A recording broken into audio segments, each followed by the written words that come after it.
우리 키움증권의 홍록기 연구원님 모셨습니다. 어서 오세요. 안녕하세요. 네. 아니 제가 기억에 남는 게 우리 홍 의원님 마지막 볼 때가 아마 3월 중순이었던 것 같아요. 네. 그때 이제 중국 관련 뭐 항생 뭐 상해 다 폭락할 때 갖고 네. 이렇게 헌하신 이 외모가 완전히 그냥 거의 정말 죽상으로 오셨어요. 아, 예. 기억나시죠? 아이고. 네. 그래서 이제 그때보다는 조금 표정이 나아지시긴 했는데 네. 또 하필 오늘 또 약간 시장은 좀 그러네요. 안 좋긴 한데. 그래도 네, 저도 그날은 좀 많이 네, 많이 힘드셨죠? 네, 많이 힘들었는데 네. 오늘은 약간 그때를 바닥을 기점으로 조금씩 완화는 되고 있는 것 같아요. 주가도 좀 그런 흐름인 것 같은데 네. 다만 이번에도 조금 이제 월보 차원의 자료에서도 말씀을 드리겠지만 그 바닥은 확인을 했고 반등은 이어지겠으나 다만 오늘도 사실은 조금 물가 지표들이 나왔었는데 일정 부분 시장 생각보다는 사실은 글로벌 공급난 쪽 영향도 많이 반영이 되고 있는 것 같고 또한 소비자 물가를 보더라도 중국의 지금 봉쇄 조치들이 일부 지금 지표에도 반영이 되고 있는 것 같아요. 네네. 그래서 그 경제 지표 회복 경로라든지 아니면 당국의 정책 방향에 따라서 조금 향후 주가 반등 폭이 결정되지 않을까라고 생각은 하고 있지만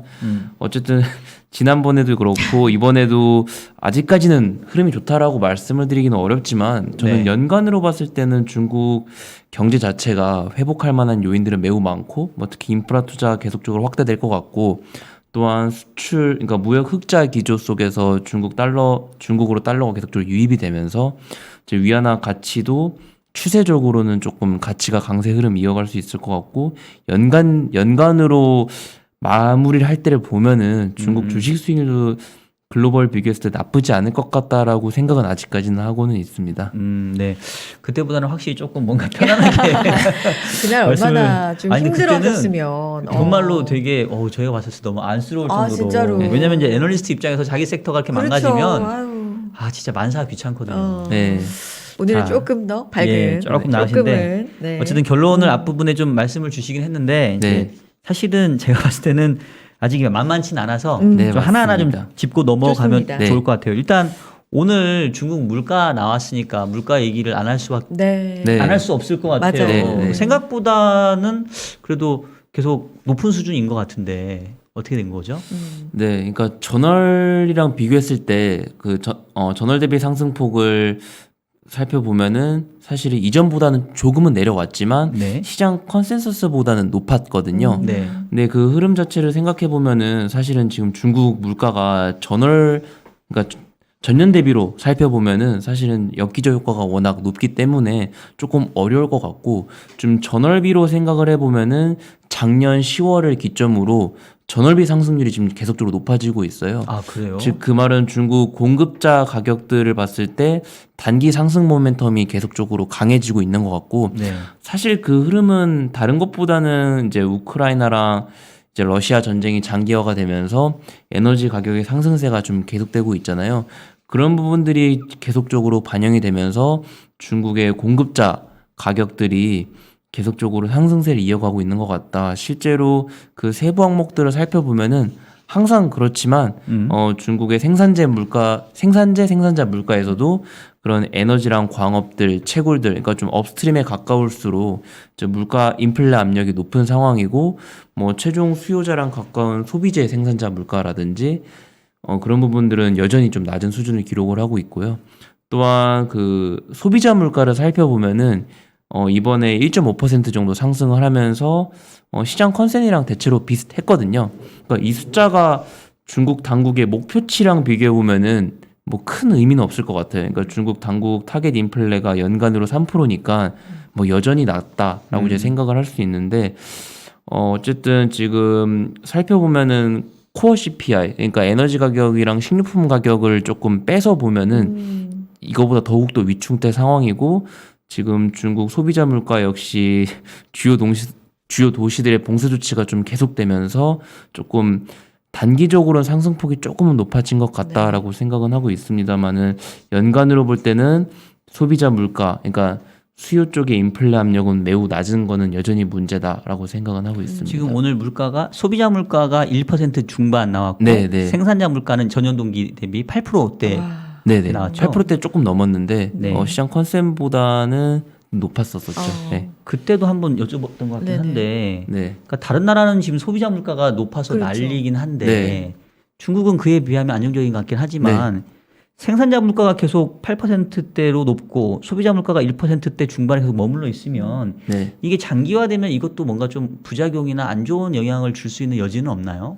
네. 사실은 이게 장기화가 된다면, 그러니까 올해를 넘어간다면은 사실 문제라고 생각은 합니다. 왜냐하면 가격 전가가 어쨌든 기업들에서 계속 중간재 기업들 그리고 최종 소비자까지 가격 전가가 되어야 될 텐데 중국 같은 경우에는 소비가 계속적으로 눌려 있는 상황이고 네. 생산만 이제 가격이 높아지면서 생산이 계속 잘 되다 보니까 이게 만약에 장기화가 된다면은 분명히 가격 전가가 되다가 중간재 기업들 같은 경우에는 좀 계속 마진 압박이 높아질 수가 있고 이렇게 된다면은 기업들이 도산이 나게 될 경우에는 사실 이게 연쇄 줄도산이 될 수가 있거든요. 뭐 그렇기 때문에 사실 중국 입장에서는 가장 모니터링해야 될 현재 잠재적인 위험 요인이다라고 생각은 하고 있어요. 다만 앞서 저희 전에 네네, 말씀해 네. 주셨듯이 지금 미국 같은 경우에는 생산이 제대로 안 되고 있는데 소비는 좋잖아요. 네. 즉 이제 미국 같은 경우에는 생산이 안 됐는데 소비는 늘어나니까 결국에 이 물건들을 수입을 해와야 하는 거잖아요. 그러니까 중국이 사실 그에 대한 수혜를 받고 있다라고 생각하면 될 것 같습니다. 중국은 사실은 생산 지표들을 보면은 뭐 여기도 연간으로 조금 정리가 되어 있습니다만은 사실 중국이 과거에 글로벌 공장 역할을 수행해오고 있었잖아요. 근데 그게 사실은 이제 중국 경제 성장률이 내려가면서 그 글로벌 공장으로서 지위를 빼앗길 거다. 뭐 예를 들면 후보지가 뭐 베트남도 있었었고 인도도 있었었는데 그게 사실은 코로나 국면 동안 그 다른 신흥국들, 그러니까 중국의 그 잠재적인 수출 경쟁국이라고 할 수 있는 신흥국들이 뭐 위드 코로나 전략이 제대로 되지 않으면서 생산 공정이 아직까지 제대로 안 되어 가고 있는 것으로 파악을 하고 있고 그렇기 때문에 이 지표가 좀 의미 있다라고 생각을 하고 있는 게 2021년, 2022년도 그러니까 중국의 2년 연속 평균 경제 성장률이거든요. 네. 그러니까 코로나 이전보다 한 단계 조금 소폭이나마 좀 높아졌다는 뜻 자체가 중국이 글로벌 이제 공장으로서의 지위를 되찾았다라고 이제 생각을 하고 있는 거고요. 뭐 그렇기 때문에 사실 미국 쪽으로 수출이 지금 워낙 잘 되고 있는 거고 2월 달 조금 계절적인 요인으로 2월 수출은 조금 내려가긴 했었었는데 어쨌든 1, 2월 합산으로 연초로 생각해서 본다면은 중국의 무역 흑자 확대 기조가 계속되고 있고 즉 중국이 해외로 그 가격을 전가를 해내고 있기 때문에 올해 연간 기준으로는 그런 앞서 말씀드렸던 공급이랑 수요 간의 가격 격차를 좀 견딜 수 있을 것이다라고 생각은 하고 있습니다. 다만 이게 장기화가 된다면 내년으로 넘어간다면은 당연히 중국 경제의 새로운 위험 요인으로 될 수 있기 때문에 이건 좀 임시 방편에 좀 불과하다라고 생각은 하고 있습니다. 사실 이제 중국을 저희가 계속 보는 이유는 중국에 대한 직접적인 투자를 하시는 분도 있고 그렇죠. 네, 많으세요. 꼭 직접 투자를 안 하더라도 중국 경제가 우리에게 주는 영향력이 워낙 크기 때문에 그런 건데 계속 이제 연초부터 특히 전인대 이후에 중국 올해 성장률 5.5% 제시하면서 네. 그 이후에 약간 그 진실 게임 같이 네. 이거 말도 안 된다. 과연 가능하냐. 네. 더군다나 지금 상해가 락다운 거의 전면 봉쇄 분위기인데 계속 이제 그런 의구심이 나오는 것 같거든요. 네. 근데 홍 의원님은 여전히 이 5% 중반대 성장을 신뢰하시는지 그리고 이거를 만들어내기 위해서 중국이 쓸 수 있는 카드가 여전히 많다고 보시는지. 네, 여전히 많다라고 생각을 하고 있고요.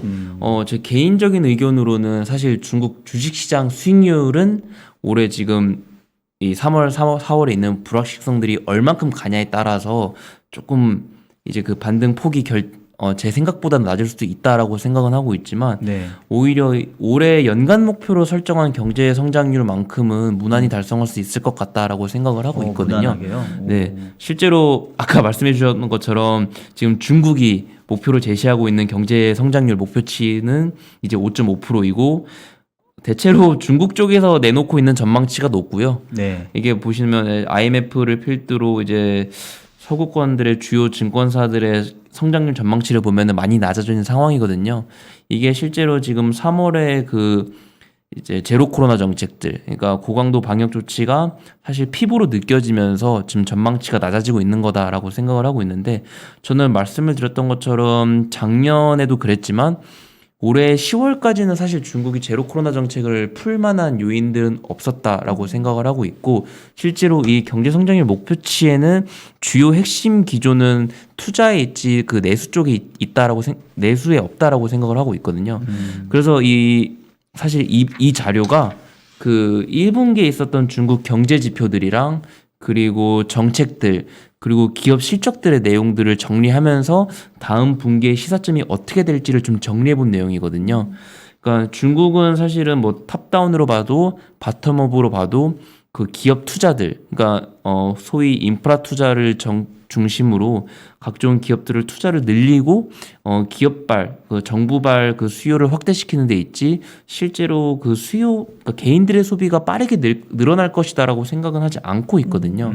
그런 점들을 고려하면은 아까 앞서 말씀드렸듯이 중국이 3월 전인대에서 발표했던 경제 성장률 이제 달성을 하기 위한 첫 번째 이제 근간은 저는 이제 기업들 투자, 인프라 투자가 될 거다라고 이제 보여지고 있는데, 뒤에 차트들로 말씀을 드리겠지만 실제로 올해 상반기까지도 이제 인프라 투자 중심으로 경제 지표 확대될 수 있을 것 같고, 그렇게 된다면은 그 주식시장 관점에서 본다면은 좀 인프라 투자랑 밀접한 소재랑 에너지 등 좀 시클리컬들 중심의 장세는 좀 올해 연간 기조로 유지될 가능성이 높다라고 이제 생각을 하고 있습니다.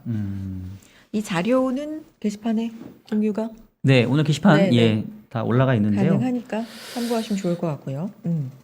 그리고 네. 그 요번 주에 지금 오늘 물가가 나왔고 내일 모레인가 수출입 지표가 네. 나오잖아요. 네네네. 아까 이제 결국 물가하고 조금 연관될 것 같긴 한데 네. 그럼 결국은 이제 미국향 수출은 계속 좋은 숫자들을 지금 보여주고 있다라는 거죠. 네, 아마 그 증가율 자체로는 조금 네. 둔화될 수 있을 것 같습니다. 왜냐하면 작년 연간으로 중국 수출 증가율이 전년 대비 30%가 넘어섰었거든요. 네네. 워낙 기저 효과를 고려한다면은 중국 수출 증가율 자체는 내려갈 수도 있다라고 생각을 하고 있지만 중국의 수출 규모로 보더라도 작년에 역대급을 달성을 했었었고, 올해도 중국 수출은 작년보다 그 규모 자체는 늘어날 거다라고 생각을 하고 있습니다. 뭐 그렇게 된다면은 중국의 무역 흑자 폭 자체가 네. 연간 기준으로 2021년에도 역대급을 달성을 했지만 올해에도 추가로 늘어날 수 있을 것 같고, 이제 반대급부로 중국이 달러가 많이 이제 빠져나가는 통로가 그 해외여행이라고 계속 말씀을 드렸잖아요. 네. 근데 지금 봉쇄 조치들을 고려를 했을 때 못 가는구나. 네네. 그러니까 중국 본토로 달러가 유입되는 환경은 계속될 것 같고, 사실 그런 부분들이 3월에는 중국 위안화 환율이 많이 흔들렸습니다만은 지금 중국 위안 달러 환율을 조금 장기적으로 보면은 사실은 미중 금리 차가 다 역전이 되었음에도 불구하고 좀 그러니까 위안화 가치가 여전히 강세 기조를 유지하고 있거든요. 이게 사실은 양국의 소비자 물가 차이에서 나오는 실질금리 스프레드 차이, 그리고 아까 말씀드렸듯이 이제 중국의 경상개정 관점에서 계속적으로 달러가 들어오는 두 가지가 크게 작용하고 있다라고 생각을 하고 있습니다. 근데 이제 사실 조금 죄송한 말씀일 수 있는데 네. 이제 우리 홍 의원님은 네. 그 중국을 담당하시니까 이제 저도 애널리스트 생활을 해봤습니다만은 네. 이제 자기 섹터에 대한 약간의 이제 그런 애정이 있어요. 네. 솔직히. 그럴 수밖에 없죠. 아니, 저는 그랬어요. 저는 네. 우리 홍 의원님 안 그랬을 수도 있는데.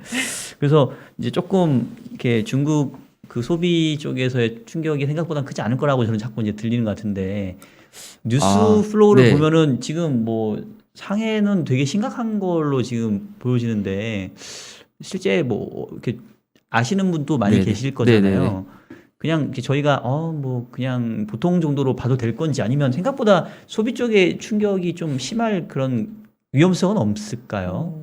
저는 아까 조금 약간 이제 나눠서 말씀을 드리면은 네. 제가 올해 중국 경제 성장률 자체가 네. 중국 정부가 그러니까 사전에 이제 목표치를 잡은 네. 것을 달성할 수 있다라고 말씀드린 이유는 네. 그러니까 뭐 중국이 생산이 잘 되고 있었던 거는 사실은 코로나 이후 2년 동안 많이 증명된 사실인데 수요가 잘 나오지 않았고 이 수요를 외부로 내보냄으로써 그러니까 미국 같은 나라가 수입을 해주고 있으니까 충당을 하고 있다라고 말씀을 드렸잖아요. 네. 그래서 올해 중국이 수요를 어떻게 확보할 것인가라고 이제 본다면은 결국에 그 핵심 주체가 개인이 아니라 정부랑 기업일 거다. 그러니까 실제로 기업이 투자가 늘어날 거고, 그러니까 정부가 돈을 지원을 해주는 방식으로, 그러니까 즉 중국의 정부 기업발 투자, 그러니까 수요가 늘어날 거다라고 이제 생각을 하고 있는 거고요. 네. 그러니까 투자가 늘어나면서 중국의 경제 성장률이 좀 달성할 수 있을 것 같다라고 말씀을 드린 거지. 사실은 저는 올해 연간으로 그 중국의 내수 관련된 경제 지표들 회복이 쉽지 않을 거다라고 생각을 하고 있고, 네. 뭐 여기에 덧붙여서 제로 코로나 정책 기조가 이제 시장에게 조금 유의미한 개선을 보여줄 만큼 정책 기조를 바꾸지 않는다면은 네. 더불어서 중국 내수 주가 역시 눌려 있을 가능성이 높다라고 이제 생각을 하고 있어서 계속적으로 상반기는 확실히 시크릿컬 장세일 것 같고 뭐 연간으로 본다면 하반기에 뭐 조금 빅테크 이런 주식들이 올라올 가능성이 있지만 그래도 연간 기준으로는 시클리컬이 계속 좋을 것 같다라고 말씀을 드리고 있는 거거든요. 제가 조금 더 질문을 네네. 약간 더 이렇게 까칠하게 좀 드려보면 네. 그러니까 이런 거죠. 이제 5.5가 예를 들면 평균 55점이라고 치면 네. 국어, 영어 합쳐서 평균 55점인데 수학을 그래도 한 뭐 40점, 30점 맞아줘야 되는데 예를 들면 수학이 갑자기 20점, 10점 네. 훅 떨어진 거예요. 네, 네. 그럼 평균 55점 맞추려면 네. 다른 영어를 거에서? 막 80점, 90점 더 잘 맞아야 되잖아요. 네, 네. 그러니까 아무리 중국 경제에서 차지하는 소비의 비중이 낮다고 하더라도 네. 어쨌든 얘가 분명히 봉쇄가 되면 생각보다 덜 나올 텐데 네, 네, 네. 그럼 반대쪽에서 투자가 그 역할을 해주신다고 했는데 네. 그럼 투자가 생각했던 것보다도 훨씬 더 잘 나와야 되지 않겠나. 근데 네. 과연 그렇게까지 잘 나올 수 있을까라는 이제 의구심이 중국을 바라보는 어떻게 보면 솔직한 투자자의 시선이 네, 아닌가. 이제 그 부분에 대해서 조금 우려가 있다라는 거죠. 그래서 저도 말씀을 해주셨던 것처럼 네. 결국에 중국의 반등폭을 결정하는 거는 그 정부랑 기업들이 얼마만큼 돈을 투자를 했고 그 투자가 실제로 성과로 나타나는지 그러니까 경제 지표에도 얼마만큼 반영이 되는지가 실제로 그 단기적으로 본다면은 4월 그리고 5월에 중국 증시의 반등 뭐 시점이라든지 네. 반등 강도를 결정할 거다라고 이제 생각을 하고 있는 거거든요. 그래서 실제로 내수는 사실은 저도 연초에 봤던 것보다는 더 안 좋아질 수밖에 없다라고 생각을 하고 있어요. 그러니까 저도 제로 코로나 정책 기조는 계속 될 겁니다. 그래서 내수주 투자 심리는 눌릴 수밖에 없습니다라고 말씀을 드렸지만 이게 실제로 코로나 확산세가 생각보다 빠르게 조금 확산이 되면서 실제로 저도 제 생각보다는 그 방역 조치, 그러니까 도시 봉쇄 조치가 길어지고 있는 것 같아요. 네네. 그래서 실제로 그만큼 내수 쪽, 그러니까 일반적인 소비는 추가로 위축될 수밖에 없을 것 같고 결국에 그 말씀해 주신 것처럼 이거를 메이크업하기 위해서 네. 투자가 더 늘어나야 되니까 그러니까 그 3월, 4월들 예를 들면은 지방채 발행들 이제 규모가 있을 거고 그리고 이제 월간 지표로 본다면은 뭐 신규 위안화 대출에서 그 기업 대출들이 얼마만큼 늘어났는지 그러니까 실제로 그 대출이 늘어나는 게 중요할 거다 생각을 하고 있어요. 그러니까 4월 그러니까 곧 20일에 그 정책 금리들 발표가 될 텐데 뭐 정책 금리들이 추가로 인하가 될 수도 인하가 될 거고 뭐 저도 최소 1회에서 많으면 2회까지는 금리가 추가로 인하될 거다라고 생각을 하고 있거든요. 그러니까 다만 저는 그 금리를 인하를 하더라도 사실은 중국이 경기 전망이 수요 쪽에서 워낙 안 좋다 보니까 기업들이 대출을 늘려서 투자를 추가로 하는데 꺼려할 수도 있잖아요. 네. 그래서 그만큼 중국의 그래서 경기 전망이 낙관적이지만은 않기 때문에 정부의 역할이 중요할 것 같다. 여기서 말하는 정부의 역할이라는 게 결국에 재정 정책들, 그러니까 재정 적자 폭이 얼마만큼 빠르게 목표치를 넘어서느냐가 될 수 있을 것 같고 지방 정부 관점에서 본다면은 그 지방 정부의 특수채, 그러니까 인프라 투자하기 위한 채권들이 얼마만큼 빠르게 발행될 거냐. 그러니까 실제로 작년 하반기랑 올해 지금 2월, 3월까지 그 지방채 발행을 물량을 보면은 뭐 월간 기준으로 보면은 그 눈에 띄게 늘어나지 않았는데라고 생각하실 수도 있는데 그 중국 지방채 발행이 사실은 상반기에 집중이 되어야지 연간으로 인프라 투자가 그 지표가 빠르게 늘어날 수 있거든요. 그렇겠죠. 근데 작년의 문제는 그 상반기에 재정 정책이 비어 있는 시기에 그 지방채 발행까지 이루어지지 않으면서 즉 그 연초에 그 인프라 투자를 위한 자금이 거의 들어가지 않으면서 그 중국 연간으로 인프라 투자가 많이 부진했었던 거고 그래서 하반기에 뒤늦게 집행된 재정 정책이라든지 그리고 인프라 투자를 위한 지방채 집행한 그 금액들이 사실상은 올해 경제 지표에 반영될 거기 때문에 조금 인프라 투자가 빠르게 개선될 겁니다라고 말씀을 드렸었고 그게 2월 달에 중국 고정자산 투자라든지 인프라 투자 지표가 가장 잘 나왔었잖아요. 네. 이게 그런 흐름과 어느 정도 관련이 있다라고 생각을 하고 있고 다만 여기서 이제 기업 대출들이라든지 뭐 증시 차원에서 본다면은 뭐 M2 증가율들 뭐 신규 위안화 대출 사회 융자 총액들이 전반적으로 빠르게 늘어나고 이게 실제로 그 경제 지표들 뭐 3월, 4월, 이제 5월에 나올 그 중국의 인프라 투자, 고정자산 투자 지표들이 잘 나오는 게 중요할 것 같다라고 이제 생각을 하고 있습니다. 그러니까 결국은 뭐 어쨌든 뭐 중국은 사실은 네. 정부가 의지를 가지면 네. 만들어낼 수 있는 그렇죠. 모멘텀 분명히 있으니까 그럼 결국은 올해도 중국 경제의 성장률 달성 여부는 정책 모멘텀, 정책의 네. 의지에 달려 있는 것처럼 사실 좀 저는 들려지는데 네. 뭐 저희가 기대할 수 있는 뭐 예정되어 있는 이벤트라던가 네. 지금 뭔가 좀 물밑에서의 변화가 나타나고 있다던가 그런 걸 좀 이렇게 보여주실 만한 어떤 내용들이 있을까요? 3월에 전인대가 끝났다 보니까 네. 네. 그 큰 틀에서 국내 이제 투자자들이 이제 관심을 가질 만한 정책들은 사실은 없는 것 같고 당연히 이제 분기마다 통화 정책 회의들이 이런 것들은 있을 텐데 여기서 중국의 통화 정책에 대해서 이제 스탠스 그러니까 계속적으로 완화되는 부분들을 이제 확인시켜 줄 거다라고 생각은 하고 있어요.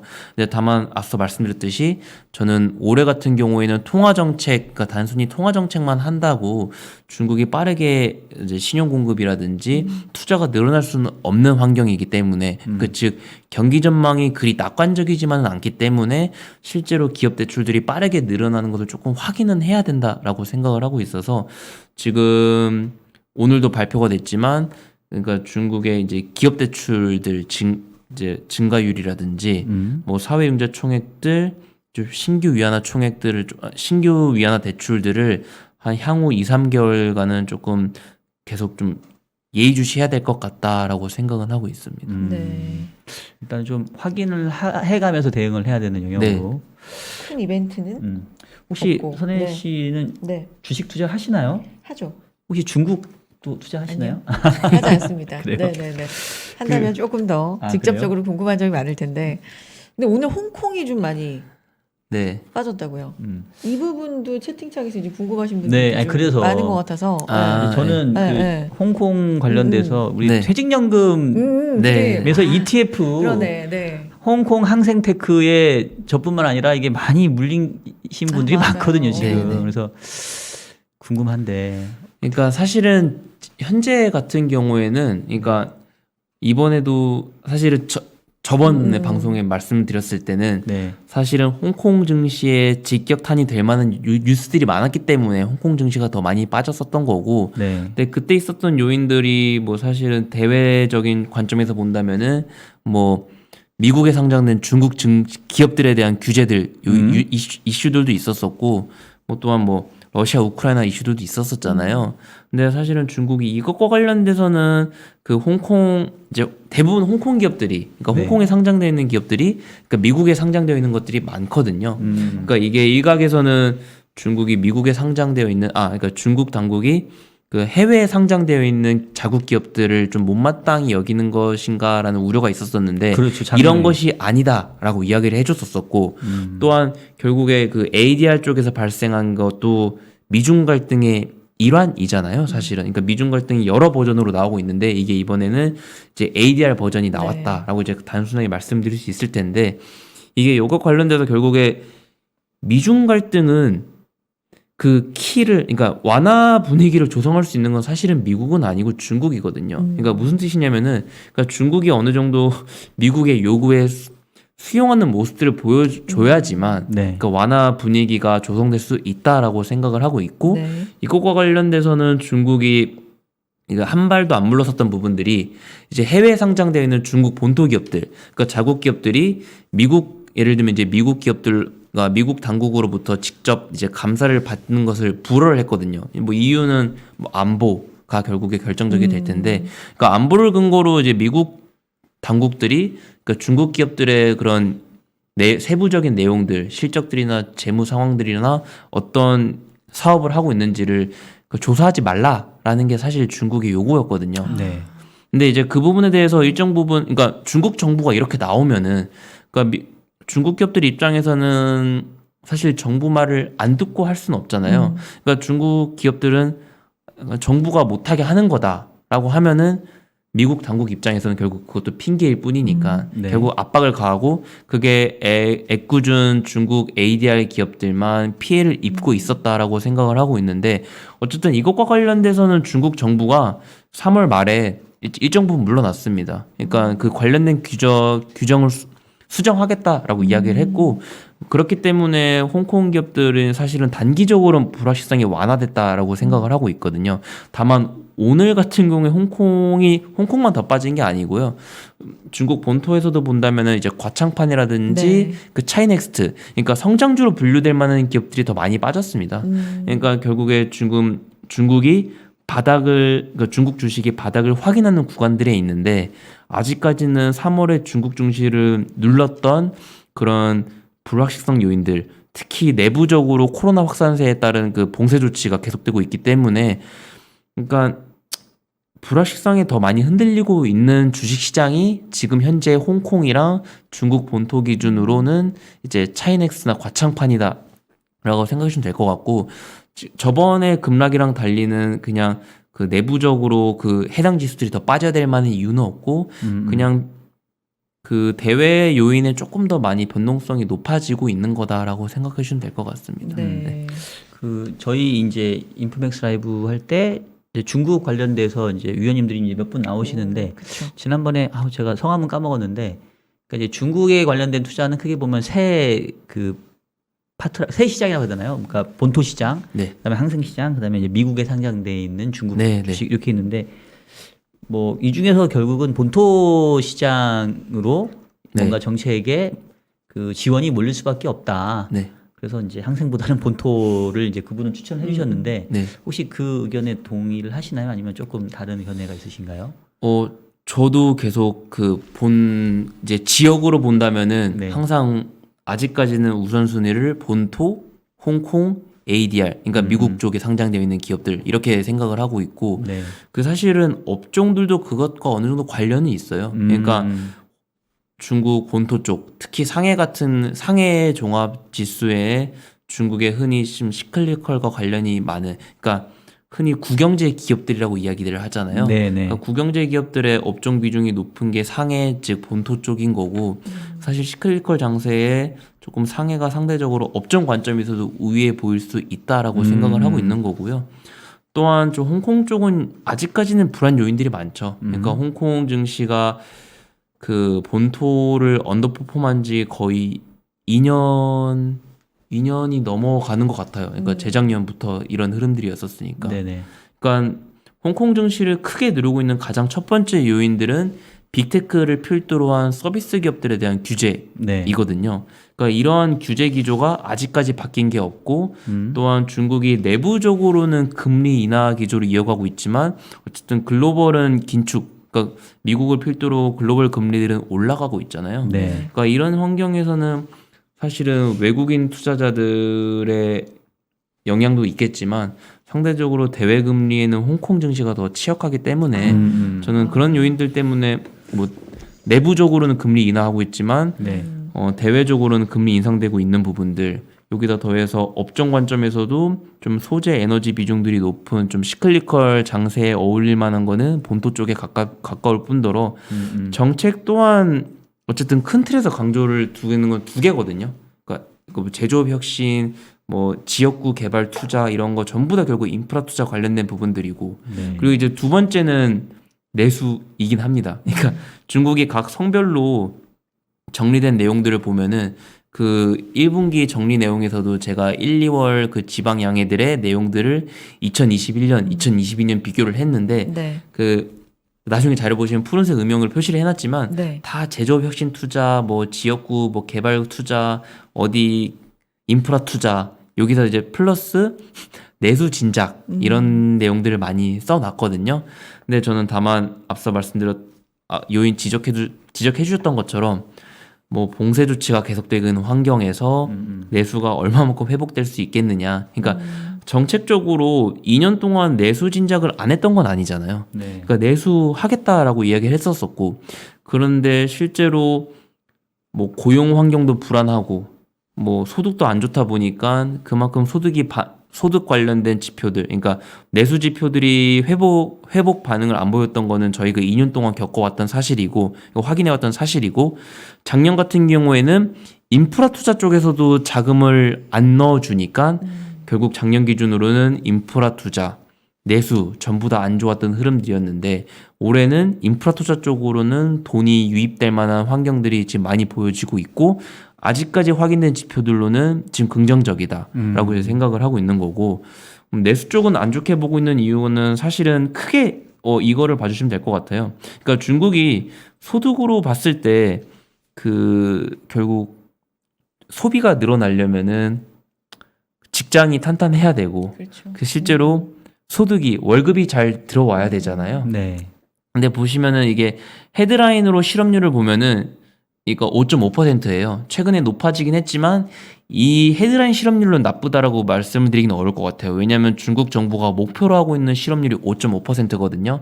그러니까 중국 정부의 목표치니까 나쁘지 않다라고 이제 생각을 할 수 있을 것 같고 저도 그 부분에서는 동의를 하고 있지만 이거를 연령별로 나눠서 생각을 해보면은 이제 16세에서 24세 그리고 이제 25세부터 59세 실업률을 보면은 그러니까 뭐 16세부터 24세가 일반적으로 우리나라로 치더라도 사실은 대학교까지 졸업해야 될 나이잖아요. 그러니까 상대적으로 학력이 낮은 분들, 소득이 낮은 분들의 실업률들이 다 여기를 나타낸다고 생각하시면 될 것 같은데 실제로 지금 절대적인 레벨이 높은 거는 이제 그렇다고 치더라도 작년부터 다시 높아지고 있었거든요.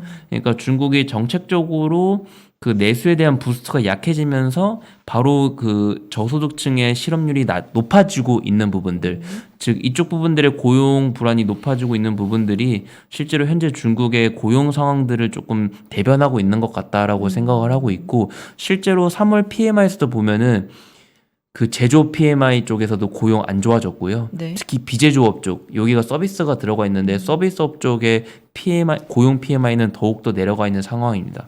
여기서 덧붙여서 이제 월급 쪽을 말씀을 드리면은, 그러니까 중국이 그 1인당 가처분 소득 증가율을 보면은 이제 작년 기준으로 그 12월 연말에 이제 9.1% 증가, 즉 그 예전이랑 비슷한 수준의 증가율을 되찾긴 했거든요. 근데 이거를 그 그러니까 소득을 좀 세부적으로 살펴보면은 결국에 비노동 소득, 그러니까 뭐 결국 이게 투자 소득이라든지 그 이전 소득이 될 텐데 그 이런 부분들이 2년 동안 11.9% 그러니까 12% 가까이 성장을 이어왔고 즉 투자에 의한 소득 성장이 높았고 근로소득을 본다면은 작년에 좀 높아지면서 연간 평균으로 좀 회복을 했는데 이제 9.2% 증가하면서 이제 그 비노동소득보다는 투자 이제 성장세가 상대적으로 낮았었고 저는 여기를 좀 말씀드리고 싶은 게 이게 이제 대기업에 다니는 분들의 소득이라고 생각을 한다면은 결국 이 부분들이 서비스업 쪽들 자영업자들 부분들의 자영업 소득이라고 생각하면 될 것 같아요. 근데 우리나라도 그랬지만 사실은 코로나 구간에서 가장 힘들었던 부분들은 자영업 하시는 네, 분들이잖아요. 이게 중국에서도 실제로 그 고용 쪽이라든지 그 소비 파워에서 본다면 자영업자분들의 파워가 한 30% 정도 40% 정도 된다고 이제 파악이 되거든요. 근데 이분들을 보시면 2년 동안 성장률이 6.7% 정도에 그쳤어요.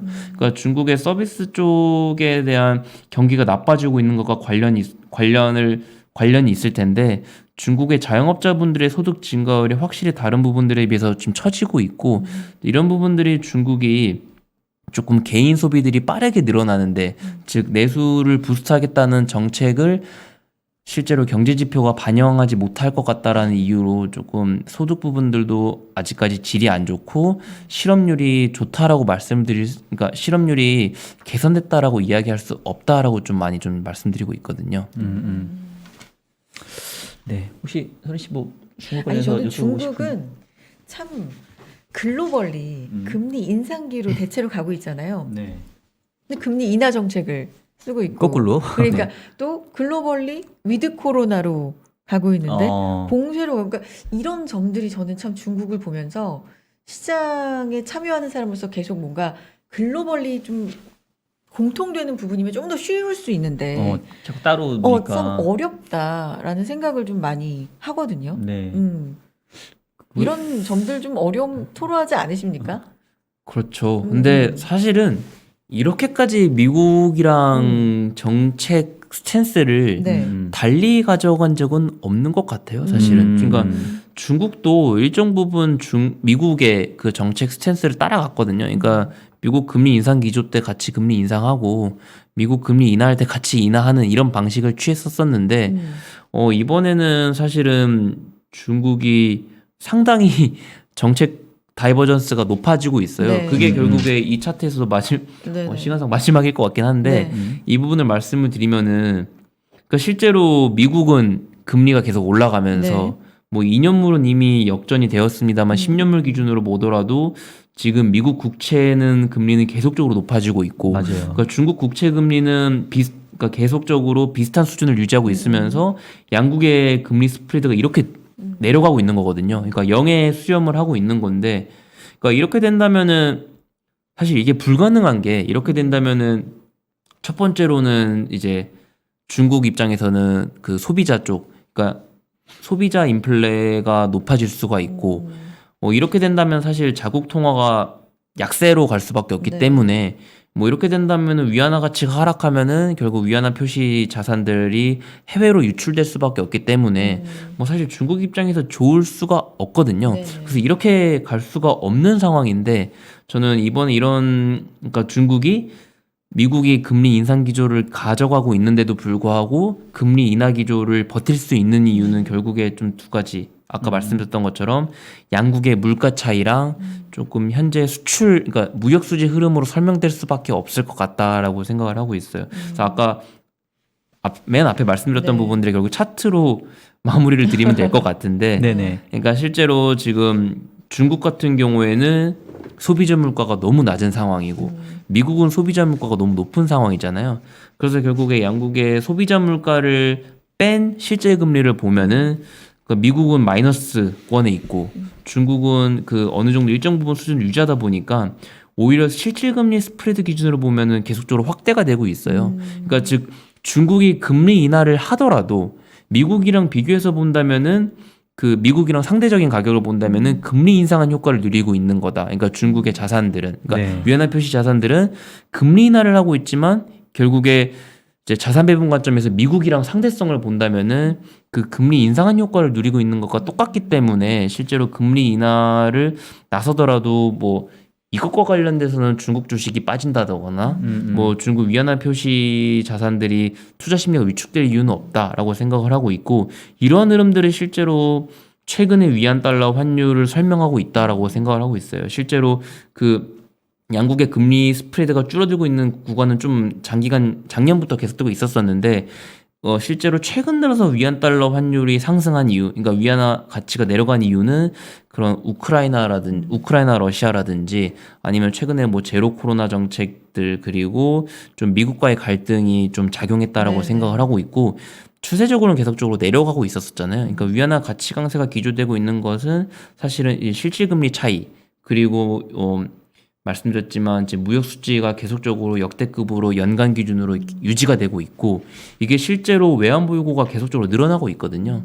그러니까 이런 두 가지 차트가 실제로 현재 중국 역내 위안 달러 환율을 설명하고 있다라고 생각을 하고 있는 거고 실제로 지금 조금 올라갔죠. 네네. 위안화가 조금 가치가 내려갔지만 뭐 추세적으로 지금 6.4 아직 아래에 있는데 저도 미중 갈등이 일어난 이후로는 상당히 오랜만에 보는 안정적인 수치인 것 같아요. 그러니까 저는 사실은 지금 현재 아직까지는 위안 달러 환율을 월간으로는 조금 모니터링을 해야 된다라고 생각을 하고 있지만 연간으로 봤을 때는 근 5년 동안 가장 안정된 흐름을 보여주고 있지 않나라고 생각을 하고 있고 네. 이런 부분들이 중국이 실제로 정책 완화를 할 만한 그런 금리 체력들 그리고 현재 그런 외환 보유고 실탄이 충분하다라고 생각을 하고 있는 거고 저는 이러한 두 가지를 근거로 중국이 올해 사실은 정책 완화 기조를 연간으로 꾸준히 이어갈 수가 있고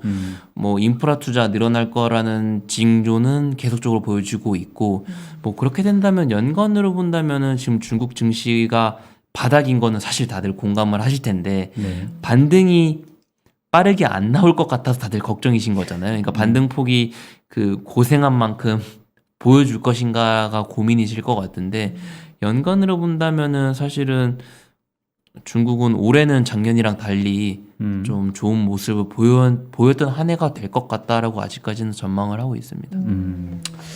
알겠습니다. 벌써 시간이 좀 네. 많이 늦었는데요. 오늘 또 홍 의원님 말씀 들어보니까 일단은 바닥은 확인은 한 것 같고 네. 다만 이제 반등의 폭이나 기울기 같은 경우는 이 정책의 강도들을 좀 지켜봐가면서 네.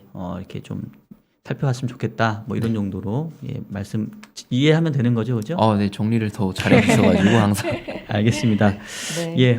늦은 시간까지 저희 또 우리 비주얼 특집의 3부 책임져 주신 우리 키움증권의 홍록기, 그 틴틴5의 홍록기랑, 나이가 드러나나요? 동명이. 유튜브 하신 분들 이제 아마 모르실 겁니다. 아마. 아니, 저희 시청자분들은 아실 겁니다. 틴틴5. 홍록기 선임연구원님 여기서 보내드리도록 하겠습니다. 고맙습니다. 감사합니다. 네. 개인 투자자가 성공할 확률이 5%예요. 5% 안에 여러분들 드시려면 정말 노력 많이 하셔야 돼요.